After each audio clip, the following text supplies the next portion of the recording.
Donc, comme Agathe m'a présenté, en fait, je suis coach et je travaille en fait avec les publics discriminés par la race, le genre, la sexualité et la capacité. Je suis pas venue à ce métier bizarre par hasard, métier totalement inventé, mais il s'avère qu'il sert, donc tout va bien. Avant de faire ce que je fais aujourd'hui, j'ai travaillé pendant 10 ans dans la mode. Et à chaque fois que j'entrais dans une pièce, j'étais la seule femme noire. Ce qui n'est pas dramatique en soi. Ce qui était problématique, c'est à quoi ça faisait appel. Qu'est-ce que ça fait, en fait, d'être là ou le seul dans un espace donné. En l'occurrence, j'étais la seule femme noire dans un espace complètement blanc. Et j'ai été traitée pendant 10 ans comme une espèce d'accident industriel. On me demandait, mais Marie, comment ça se fait qu'on t'a engagée? Puis moi, je devais expliquer comment on envoyait un CV. Parce que c'était comme ça que j'étais arrivée. On me félicitait souvent sur mon niveau de français, alors que j'étais née à Paris 20e. On se demandait si mes parents étaient diplomates. Forcément, mes parents avaient un réseau, etc. Donc après, je rentrais chez moi et je me disais, mais mes parents ont quel réseau? Mon père était peintre en bâtiment et puis ma mère est femme de ménage. De quel réseau on parle? Il y avait cette incapacité à me gérer dans cet espace. On ne savait pas comment me parler, on ne savait pas comment s'adresser à moi. Et comme je le rappelle, c'était le milieu de la mode et un milieu extrêmement standardisé. Je me rappelle qu'un jour, la directrice de toutes les boutiques a décidé qu'on devait uniformiser nos apparences et elle décide que toutes les vendeuses, j'étais directrice de stand à l'époque, elle décide que toutes les vendeuses doivent porter le même rouge à lèvres. Donc, dans sa tête, un rouge à lèvres pouvait aussi bien aller à Agathe qu'à moi. Et c'était catastrophiquement pas le cas. Je venais au travail et je ressemblais vraiment à un clown du cirque Pinder. Donc, j'ai dû écrire à ma RH pour lui expliquer qu'en fait, au sein des boutiques, on avait plusieurs carnations et qu'il fallait que chaque personne puisse choisir son rouge à lèvres en fonction de sa carnation, tout en restant dans les standards décidés par l'entreprise. Et rien que ça m'a duré 6 mois. Et ce qui est drôle, c'est que Anne parlait tout à l'heure du vol du temps des personnes non blanches. Rien que pour démontrer cette évidence, il m'a fallu 6 mois. L'incident qui a tout déclenché, c'est le jour où je me dis, Marie, j'en avais marre d'avoir les cheveux plaqués. J'avais beaucoup de cheveux à l'époque. Ils sont pas tombés, hein, j'ai juste adopté une nouvelle coiffure. Un jour, je décide de dire, bon, bah voilà, j'ai envie d'arriver avec mon afro au travail. Elle est très belle, mon afro. J'avais une énorme afro. Et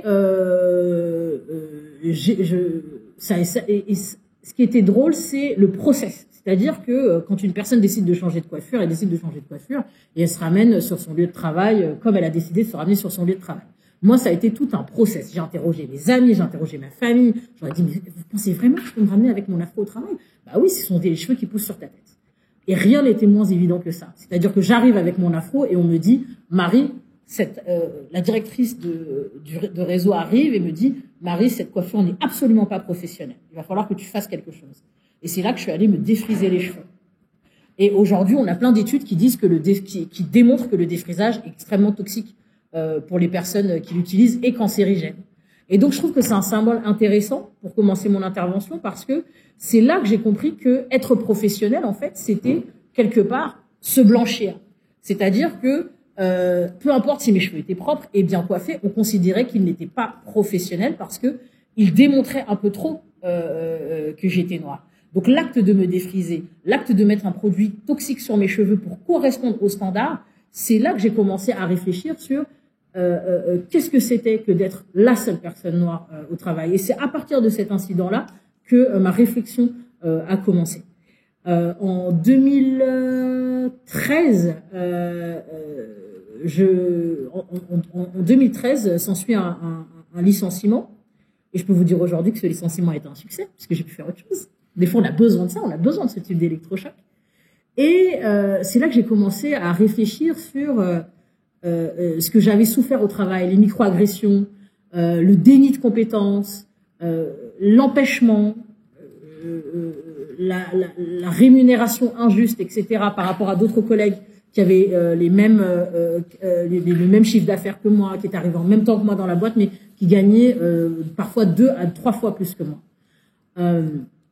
Je me suis dit, mais est-ce que c'est moi qui vis ça toute seule ou d'autres personnes vivent ça? Et donc, j'ai commencé à interroger les personnes autour de moi, les personnes noires autour de moi, en premier lieu en leur disant, raconte-moi un peu ce qui se passe au travail. Donc, je me suis fait licencier, j'ai du temps pour réfléchir et j'aimerais savoir si je suis la seule à vivre des trucs comme ça au boulot. Quand je parle de microagression, c'est toutes ces petites phrases qui nous remettent à votre petite place symbolique.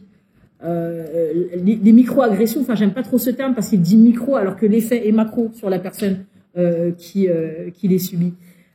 Et à chaque fois que je parlais à une personne noire ou maghrébine, en tout cas non blanche, de ce qui se passait au travail, c'était tout de suite les épaules qui se rabaissaient et qui disaient ben voilà, il se passe ça. Quand j'arrive au boulot, on me dit pas bonjour. Ah, j'ai découvert que ma prédécesseur gagnait 10 K de plus que moi au même stade. Ah, j'ai travaillé très très fort pour cette promotion et finalement je vais pas l'avoir, mais je vais former la personne qui va être au-dessus de moi. On a mis fin à ma période d'essai parce que je fais pas la bise ou je serre pas la main.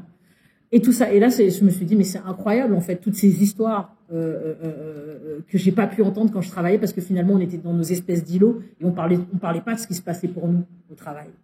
On parlait pas de ce qui se passait pendant ces 7 heures chaque jour. C'est-à-dire, on parlait pas de ce qui se passait pendant la majorité de nos journées et au final de notre vie quelque part. Et je me suis dit, ok, maintenant que j'ai toutes ces histoires en tête, que j'ai mon histoire et j'ai toutes ces histoires en tête, qu'est-ce que je vais faire de ça? Et j'ai pris un cahier et j'ai commencé à écrire de manière très exhaustive tout ce que j'avais vécu. Et ensuite, je me retrouve avec un cahier, je me dis, est-ce que ça va être un cahier de plainte ou comment je le transforme? Et j'ai commencé à imaginer ce que j'appelle des fins alternatives. J'ai imaginé, par exemple, comment j'aurais pu répondre à telle ou telle chose, etc. Et à un moment donné, je me suis dit, est-ce que ce sont des rêves ou ce sont des stratégies? Et c'est là que j'ai commencé à dire à mon entourage, ben voilà, moi, j'ai vu que tu avais vécu ça. Moi, j'ai imaginé qu'on pouvait faire comme ça pour te sortir de ta situation. Et c'est là que j'ai commencé à tester mes amis.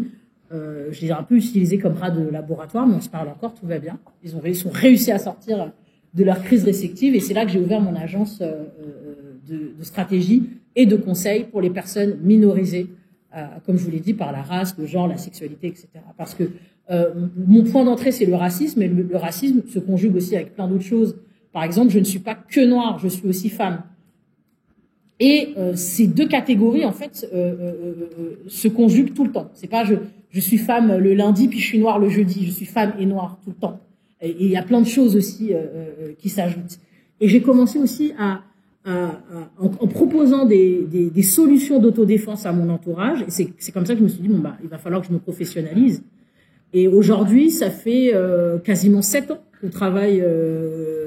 Ça fait 7 ans que je travaille dessus. Ça fait 7 ans que je coach des gens. On a coaché une centaine de personnes à travers le monde. Une centaine de personnes racisées, mais qui étaient racisées et LGBT, racisées et handicapées, racisées et neurodivergentes, parce qu'on est à l'intersection de plusieurs catégories.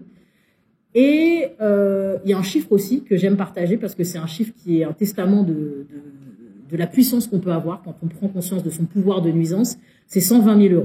C'est-à-dire qu'en 7 ans, on a réussi à négocier et à arracher aux entreprises 120 000 €.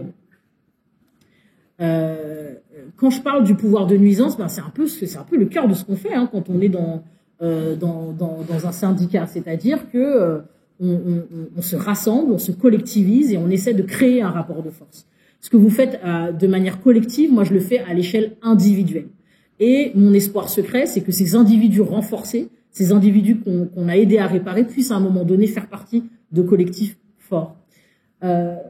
J'aimerais revenir sur 2-3 points qu'a énoncé Anne à travers des 2 cas que je trouve assez emblématiques et qui pourront vous intéresser aujourd'hui puisqu'on parle de management.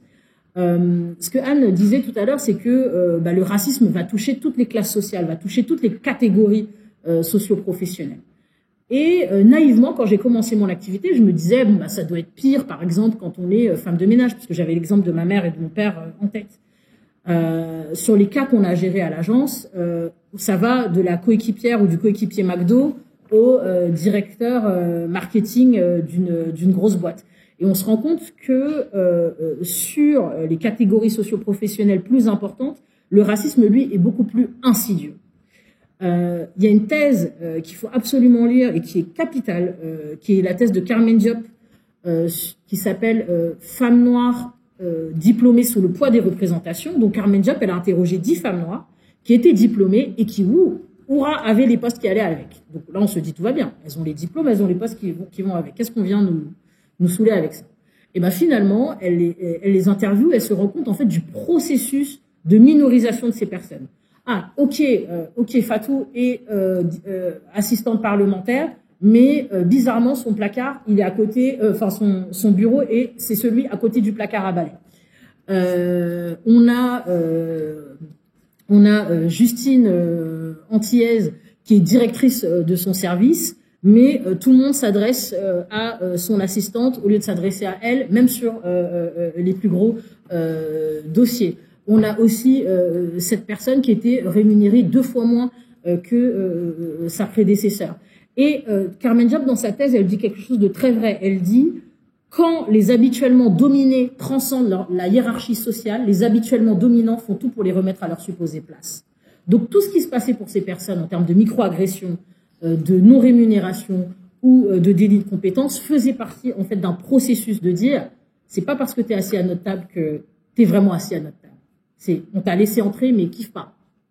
On va s'occuper du fait que jamais tu ne puisses te sentir à ta place et à égalité avec nous. Quand je parle du nous, c'est ce nous de la majorité, c'est ce nous majoritaire. Ce que vous rencontrez aujourd'hui dans vos divisions respectives, dans vos structures respectives, quand une personne, après je sais pas comment ça fonctionne, comment vous traitez les cas, comment les cas arrivent à vous. Moi, je raisonne en termes de cas. Ce que je constate quand les cas arrivent vers moi, c'est il y a un côté dernière chance. Il y a un côté, j'ai parlé à mon manager, il a évacué le fait que c'était raciste. Par exemple, j'ai eu une personne qui, le matin, quand elle arrivait, elle avait soit des petites statuettes, des petites figurines représentant des singes, ou elle avait des images collées sur son PC. Et c'était une personne noire. Et cette personne va voir son manager en disant, écoute, il y a certains matins où j'arrive, j'ai ce type de figurine posée sur mon bureau et j'ai ce type de photos de singes collées sur mon PC. Et son manager directement lui dit, mais c'est de l'humour, c'est juste pour rigoler, il va falloir que tu te détendes un peu parce que c'est comme ça que ça fonctionne ici. Donc qu'est-ce qu'elle fait? Elle escalade. Elle se dit, bah si mon manager m'a pas entendu, peut-être que la RH va m'entendre. Et la RH lui dit, c'est peut-être vous aussi qui avez un problème d'intégration. Donc elle se retrouve totalement démunie et à un moment donné, elle arrive à comprendre que c'est tel collègue qui lui fait, c'est tel groupe de collègues qui lui fait ce genre de choses, donc elle les confronte. Ça ne se passe pas comme prévu, bien évidemment, ses collègues ripostent. Et ce qui m'a choqué dans ce cas, c'était la manière dont les représailles s'organisaient, la manière organique dont les représailles s'organisaient. C'est-à-dire que ses collègues sont, eux, allés voir la RH et là, ils ont été crus.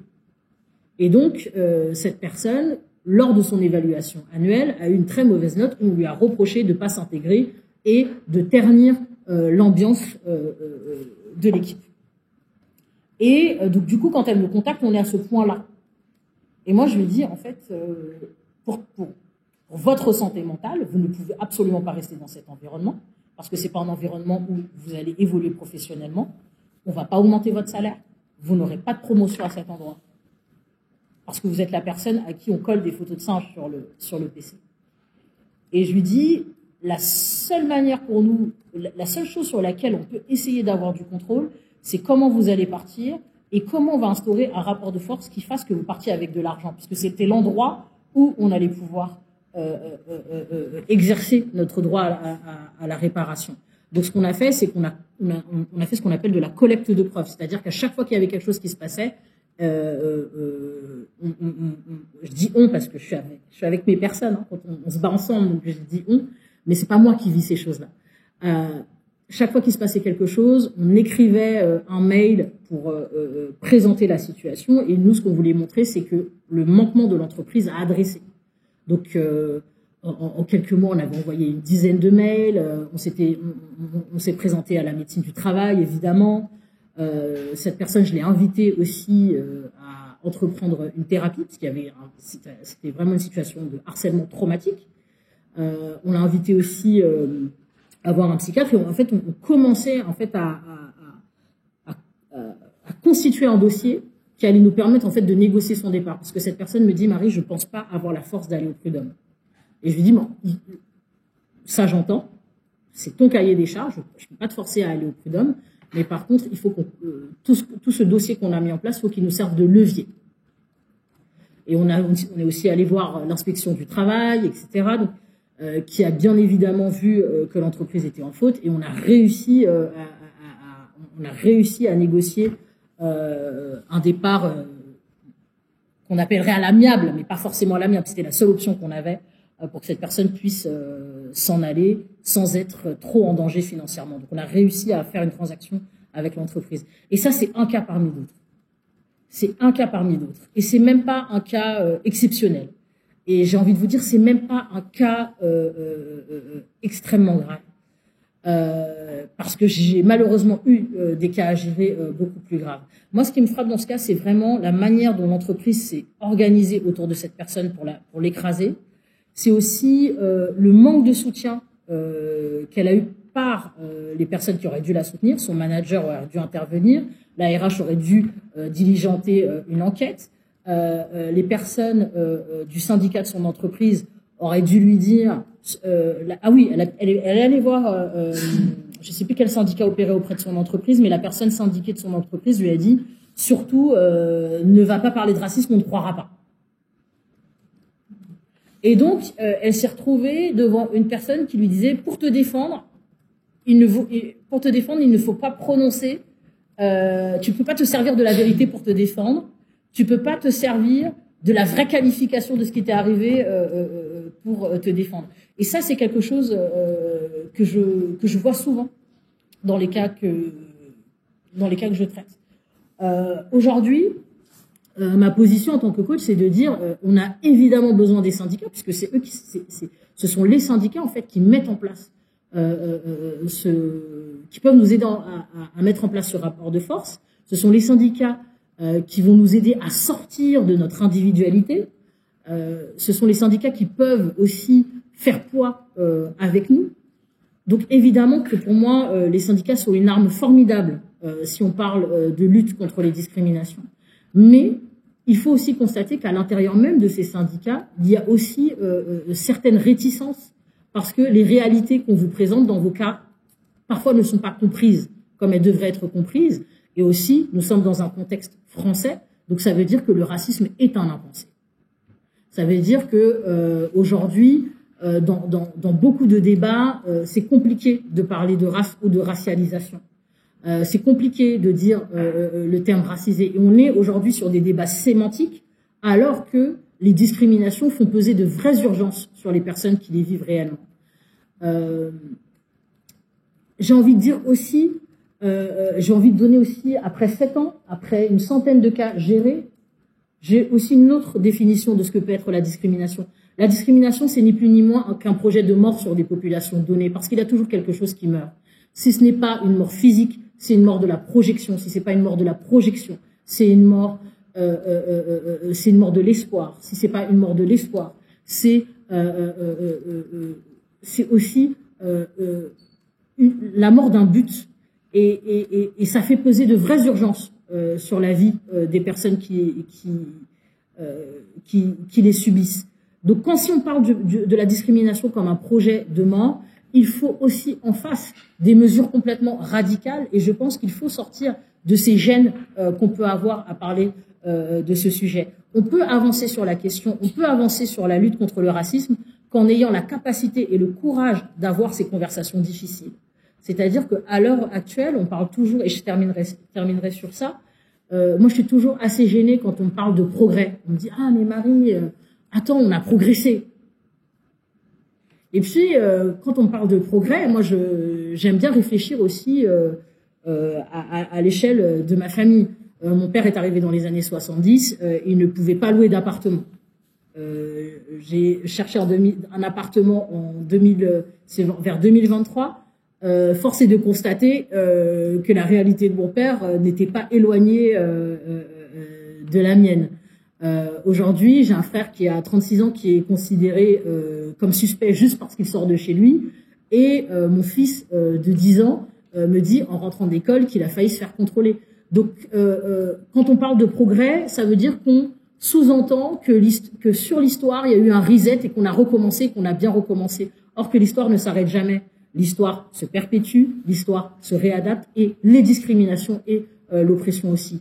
J'aimerais bien qu'on arrête de parler de progrès, mais qu'on parle plus de comment on éradique. Et si on parle d'éradication, ça veut dire qu'on monte aussi en radicalité devant la menace posée. Ne jamais oublier que la discrimination est un projet de mort et que ce projet appelle aussi en face une réponse tout aussi radicale. Voilà, c'est tout pour moi. Merci.